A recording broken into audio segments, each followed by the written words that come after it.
Nessa aula, nós vamos falar de um assunto que não é o foco do curso, mas que é extremamente importante na sua trajetória de começar a investir. Não podemos falar de investimento sem antes ter garantido que você tem o controle das suas finanças pessoais. Não tem como construir um grande projeto sem bases sólidas, porque a única certeza é que o caminho até o seu objetivo não vai ser uma linha reta. E por isso, quanto mais preparado para as pancadas, melhor, e mais chances de superar você vai ter. O planejamento financeiro ele é um hábito essencial para quem pretende conquistar um objetivo. É nele que você projeta as direções das suas decisões. Porque, pensa, você tem muito mais chance de tomar uma decisão correta quando você reconhece suas limitações e sabe exatamente o ponto onde quer chegar. E a maioria das pessoas acreditam que basta ter dinheiro para que todos os problemas se resolvam, quando, na verdade, o dinheiro é uma consequência de um planejamento bem feito. Não adianta nada ganhar muito dinheiro se você gasta na mesma proporção. Você vai estar sempre correndo atrás do dinheiro, acreditando que a solução é ganhar mais dinheiro. E é essa maneira como a maioria das pessoas se comportam. E o que nós queremos ensinar para você é justamente fazer diferente do que a maioria faz. A maioria das pessoas não conseguem perceber que se encontram presas em um círculo vicioso conhecido como a corrida dos ratos, em que a pessoa trabalha para ganhar dinheiro, paga as contas e fica sem dinheiro. E aí ela começa a trabalhar mais para ganhar mais dinheiro, só que ela cria novas despesas, pagando as contas e ficando sem dinheiro novamente. E assim a pessoa passa uma vida inteira contando que na aposentadoria tudo vai mudar. Só que as estatísticas mostram que não é bem assim. Para sair desse círculo vicioso, a primeira atitude é rever a sua relação com o dinheiro e as suas prioridades. Não é sobre o quanto você ganha, mas como você gasta o seu dinheiro. Porque se você não consegue lidar com R$ 1.000, com certeza você não vai conseguir lidar com 1.000.000. Pensa numa coisa, se você não se preocupar em fazer o bom uso do seu dinheiro, em gastar com consciência e fazer ele trabalhar para você, é muito provável que no futuro o dinheiro que você suou para ganhar ao longo de toda a sua vida vai fazer parte do patrimônio de outra pessoa. É simples assim. O dinheiro ele não some, ele apenas troca de mão. E para organizar suas finanças pessoais, precisamos de 4 passos aqui, que é organizar, planejar, quitar as dívidas e poupar. Esse é o caminho para você arrumar as suas contas. E aí só depois disso você vai pensar em investir. Vamos ao primeiro, que é organizar. Começando pela organização, não tem jeito. Se tudo está fora de ordem, fora de controle, não tem como fazer um planejamento. A etapa de organizar é para arrumar a casa e colocar as coisas em ordem. Saber quanto você ganha, quais são suas despesas e descobrir qual é o seu custo de vida mensal. Você vai colocar em uma planilha, ou se preferir em um caderno, todas as suas fontes de renda recorrente, ou seja, aquelas que ocorrem todos os meses, como salário, aluguéis a receber, pensão e etc. E aí o somatório de todas elas é sua receita mensal. Mas atenção, dinheiro recebido de renda extra não entra aqui na conta, e nem qualquer dinheiro que seja eventual, que não vai se repetir nos meses seguintes. Esse dinheiro de renda extra ele é até muito importante, mas não deve fazer parte do seu planejamento mensal. Ele vai ser muito útil na etapa lá de quitar sua dívida e poupar. Beleza, você já sabe aqui então sua receita mensal. Agora é preciso descobrir o seu custo de vida mensal. Então, na mesma planilha ou na mesma folha de caderno, coloque todos os seus gastos fixos ou essenciais, aqueles que você não pode deixar de pagar para viver, como luz, água, telefone, internet, etc. Aqui você vai incluir também gastos com alimentação e saúde, já que não dá para viver sem eles. Ah, mas eu não sei quanto eu gasto de alimentação ou saúde, por exemplo. Tudo bem, os valores que você vai colocar é um custo médio, baseado nos últimos 12 meses ou no último ano.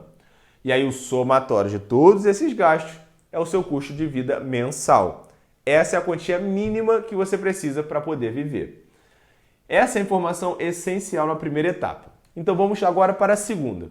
Agora, com base na receita mensal que você descobriu e o custo mensal que você definiu, é hora da gente planejar, de saber qual a direção que você vai seguir daqui para frente. Então vamos a 2 casos. Se a receita ela é maior que o seu custo, quer dizer que o seu saldo mensal é positivo. Parabéns!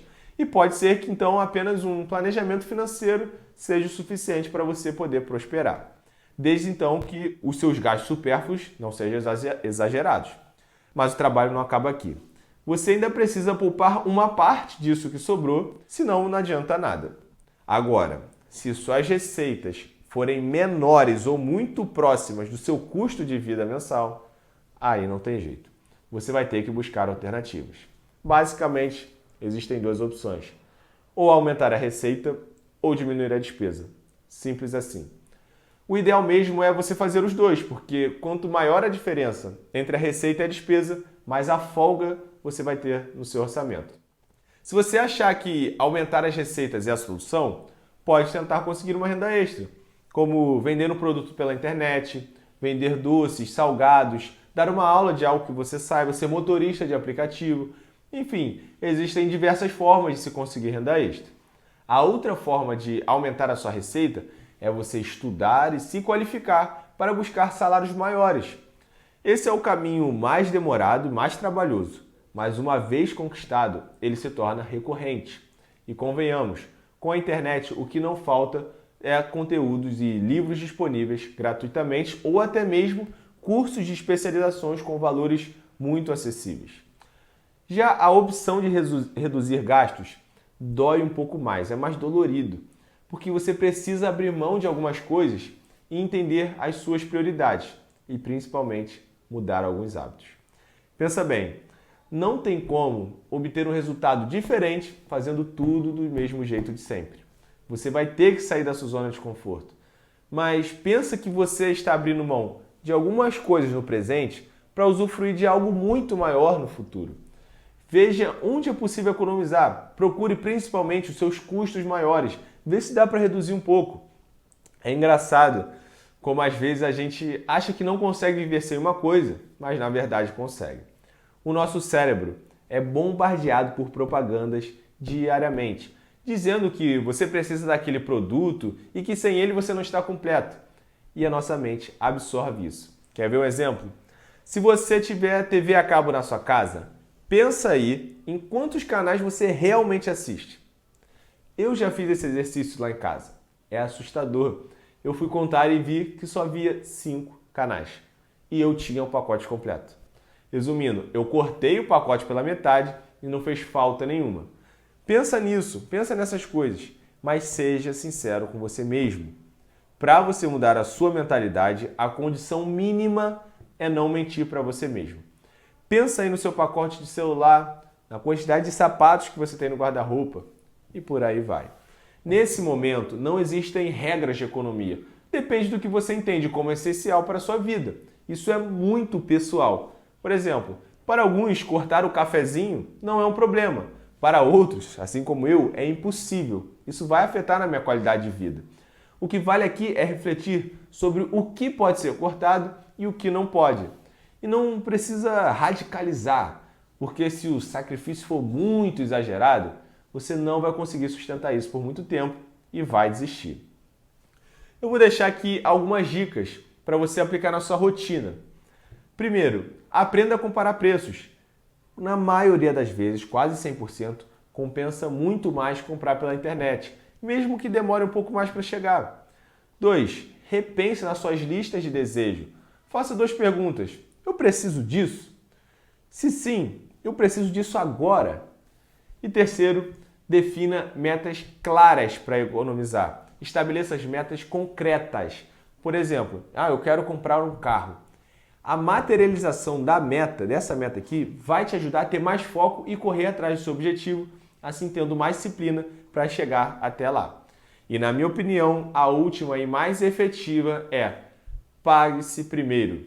O que seria isso? Do lado esquerdo, temos a ordem de todos os que tentam investir e não conseguem.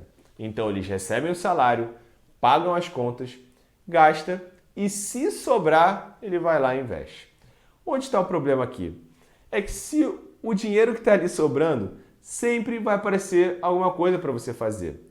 Vai aparecer um convite para um bar, vai aparecer uma promoção do sapato que você queria, ou até mesmo vai dar até mais vontade de você pedir um iFood. Gastar é muito fácil. E se o dinheiro está ali sobrando, é mole ele ir embora. Geralmente não sobra nada para investir. O segredo aqui está em inverter essas duas últimas etapas. E aqui vem a justificativa do nome Pague-se Primeiro. Aqui você vai receber o seu salário, pagar as contas e investir uma quantia que você tenha definido. E aí depois, o que sobrar, você gasta com o que você quiser. E o melhor, sem culpa, afinal você já fez o seu trabalho. Então, para tentar melhorar a visualização desse Pague-se Primeiro, crie um boleto, eu imagine um boleto chamado Eu do Futuro e leve a sério. Imagine que se você não pagar, vão começar a te cobrar e vai começar a ter juros para você pagar depois.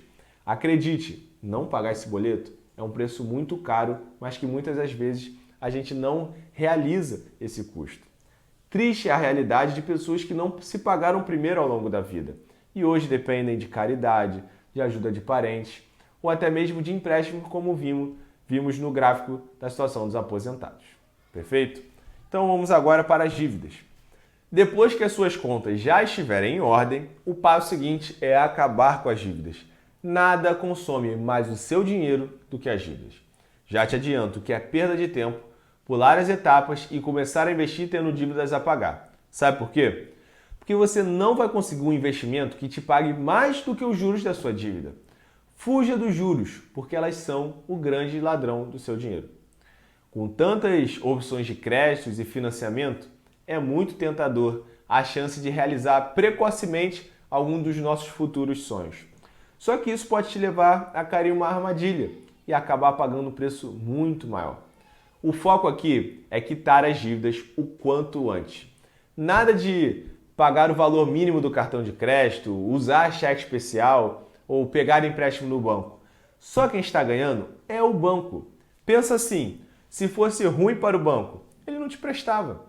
Se ele te empresta e com muita facilidade, é porque ele está ganhando e muito em cima de você.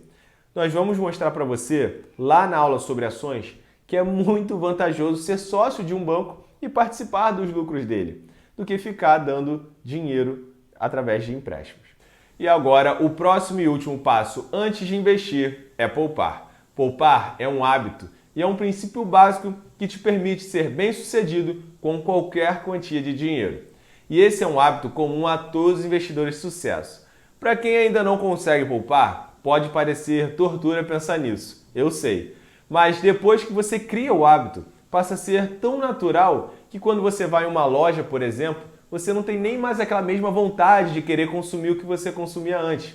Consumir, por sua vez, é um vício. Você sempre quer cada vez mais. Eu entendo que terá meses que não restará nada para poupar, mas poupe R$1, 10 centavos. O início, criar o hábito, é mais importante do que a quantia de fato. Porque uma vez o hábito criado, passa a fluir muito mais natural e mais automático. Poupar não tem nada a ver com seu pão duro. Lembra o que eu disse antes. É sobre fazer o esforço de abrir mão de algumas coisas no presente para poder usufruir de algo maior no futuro. Pensa que quando você guarda um dinheiro, você está fazendo isso para o seu eu do futuro. E lá no futuro, esse seu eu vai agradecer o seu presente. Pode acreditar nisso e eu espero você na próxima aula.